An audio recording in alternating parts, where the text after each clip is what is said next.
Award-winning futurist researcher and keynote speaker Nicholas Babington joining us on Canada Now. And Nick, we're looking at the future of food this time around. Are we going to have to eventually eat as astronauts do? Is that where we're going?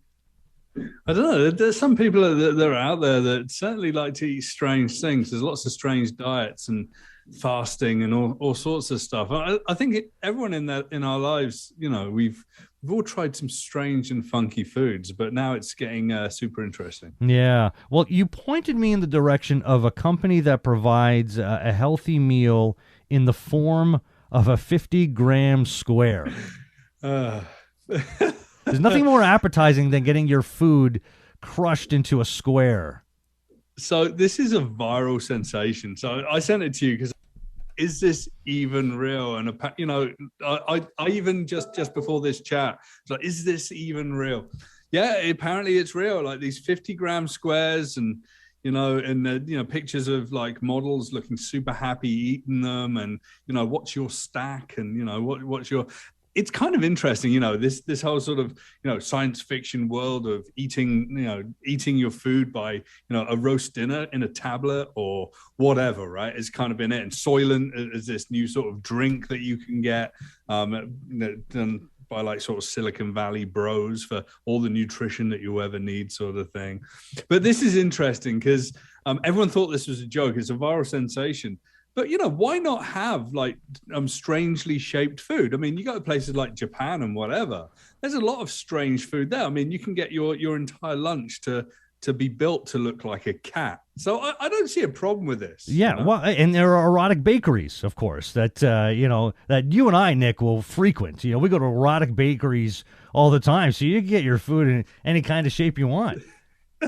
It's true, but so I don't think it's particularly wild, but that it's an affront to like normal food. Like I'd like a burrito versus can I get the Mexican square, please? It's kind of, but at the same time, you can fit them in your bag, you can eat them in a whole bunch of different ways. I don't know, it's kind of cool, right? Yeah, and maybe. You can hack it and build your own stacks of weirdness. Yeah, but it'd be impossible to find a one-size-fits-all for food. Like the biological response to identical foods have always proven to vary. But the field of personalized nutrition, is that going to become more popular? Well, I think we've all had that sort of, I like this, I don't like that. But when you do start to go into it and you start to understand your biorhythms and what you want to eat, what's good for you, what's not good for you, what's healthy, what's an extravagance, we all kind of curate our own food in a way, but a lot of us are influenced by advertising or peer pressure and whatever. But I really do think that people are a lot more aware, especially younger people, about what they put in their bodies. The fresh food market is growing versus frozen food. Like these meal kits that get delivered, that's an industry that's exploding. That's almost like a personalized form of nutrition because you're selecting what you really want to eat on a per meal basis. So yeah, I do see this as being something that does grow over time. So how much is Silicon Valley becoming the global hub for food innovation? I mean, it's not necessarily Silicon Valley per se. I actually do think that, this is spread out. I mean, Square Eat, I think they're out of Miami.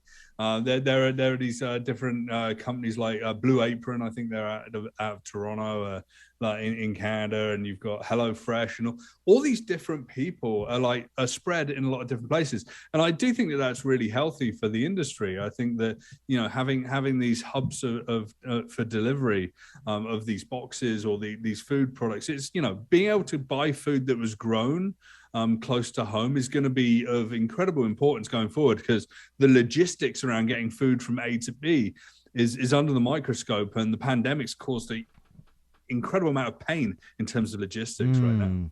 Well, in looking at okay, we'll look at produce in a minute. I wanted to talk about dairy and meat. Is the future of food going to involve less dairy and meat? Like, will we have meat-free meat and dairy-free dairy?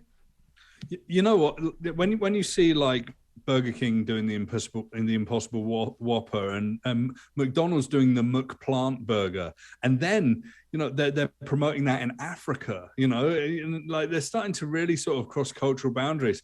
People today are eating more plant-based food than ever before. The plant-based meat, inverted commas, industry is really an affront to what's happening with, the beef and dairy industry. I mean, oat milk and banana milk, like milk made out of bananas, not banana milk, the milkshake.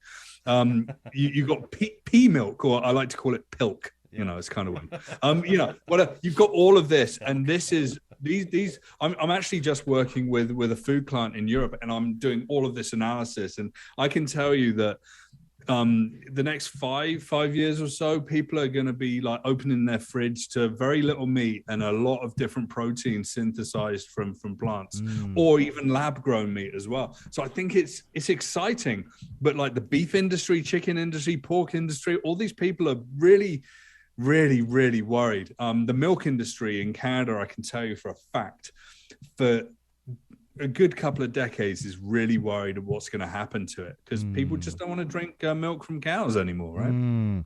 What about with vegetables? Because I've heard that today's vegetables have about 2/3 of the minerals they used to have, having been manipulated as fruit to be better tasted. Will food be more engineered to be more nutritious? The genetic editing business, and I'm not talking about GMO, Jeff, right?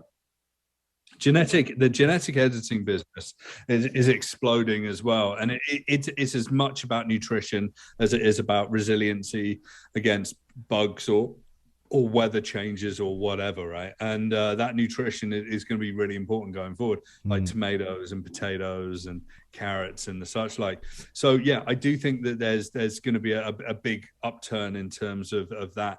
I was chatting to a client, every year they look at hundreds of different new varieties that have been synthesized.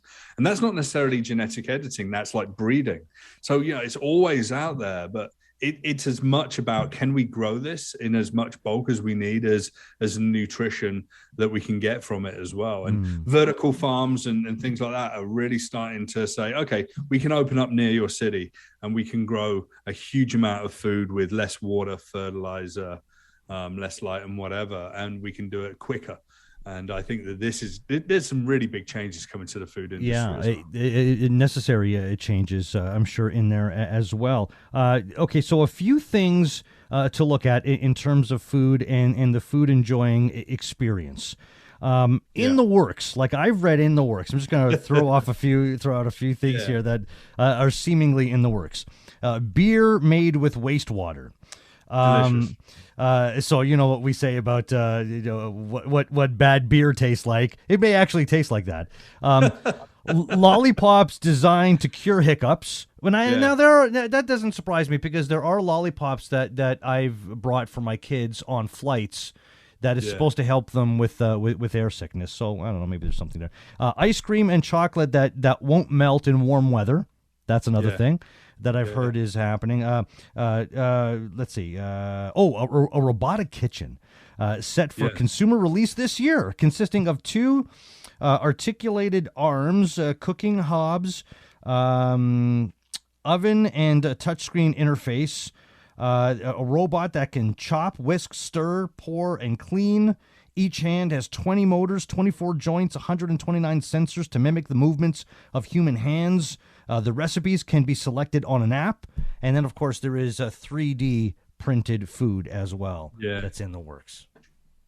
You know what? A lot of this doesn't excite me that much. Okay, so let me tell you the things that you've talked about that do excite me. Beer made with wastewater. Water is going to be a premium resource going forward. That kind of stuff, using grey water and black water systems, awesome. All for it. Lollipops designed to cure hiccups. I guess that's as much about the design of the lollipop as the taste and what it's made of. Do you know what I mean? But okay, robotic kitchens.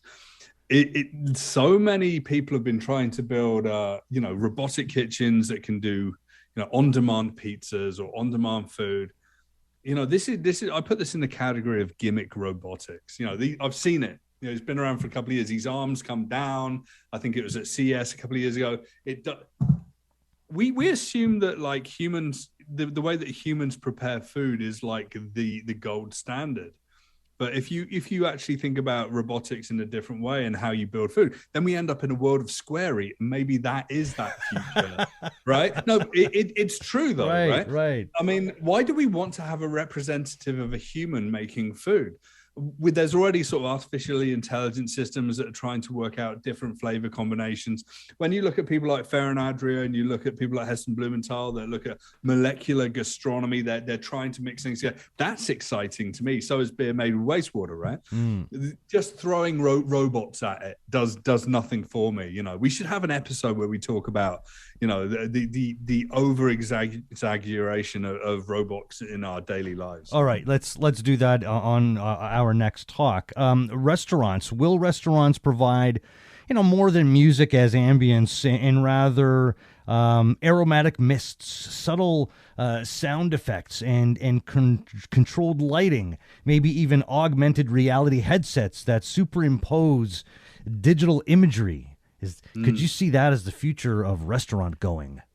I've seen lots of people playing with this. You can, so I work in a co-working space in Toronto.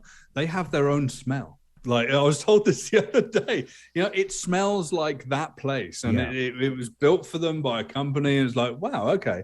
The idea of like sense and smell and visual stimulation with food is incredibly important. You know, we've seen these restaurants where you sit there in the dark and eat food, right, with your friends, and it's supposed to like heighten the sensations of like the smell and the taste of food or whatever. All of this is super interesting to me, like what you eat it out of, how you eat it, you know, the smells, the ambience, all of that is all incredibly important. But I think it's as old as food itself, right? The scene and setting. But are we suddenly gonna like strap neural interfaces on and suddenly we're gonna eat some gray mush that suddenly like explodes with flavor in our mouths based on neural manipulation? Kind of sounds like a sad future to me. Honey, I'm about to have some spaghetti. Where is the augmented reality headset? I need to eat. And that's mummy, I can't eat this. I can't eat this banana. It doesn't taste like roast beef. Lastly, you mentioned it, brain hacking. The neural interfaces that aim to boost human senses by transmitting high-resolution audiovisual information and potentially smells and tastes directly to the brain. Are we going to have to plug in when we eat? The matrix of food, right? It's like, you know, I know this steak isn't real, you know, and I don't care. But it tastes real, and I could smell it. It's there. Cypher says in the Matrix. I've been watching a lot of Matrix recently, Jeff. I don't know, like, okay, the future of brain-computer interfaces. There's a lot of work happening in this area. I've tried a lot of this stuff, not in relation to food. I think we're missing the point if we feel that we need a neural interface to suddenly make the act of eating delicious food to be a lot better. We're sort of missing the point about what that food's supposed to be. It's about community and connection. And you know what? If you just want to eat something plain and it doesn't really do much for you, that's fine. If you want to eat something fancy, go to a great restaurant where humans make food for you. And we can do that now that, you know, vaccines and whatever are in place. And it's really interesting, you know, it's jacking up into the matrix of the internet to try and have this incredible experience. I guess some people will want to do that. They're generally not people I want to have dinner with. All right, I'll keep that in mind. Check out NicholasBabington.com. Futurist researcher, keynote speaker Nick Babington. We'll talk about the overuse of robots and robotics when we next chat, my friend. Thank you for doing this. Take care, Jeff. See you later. You too.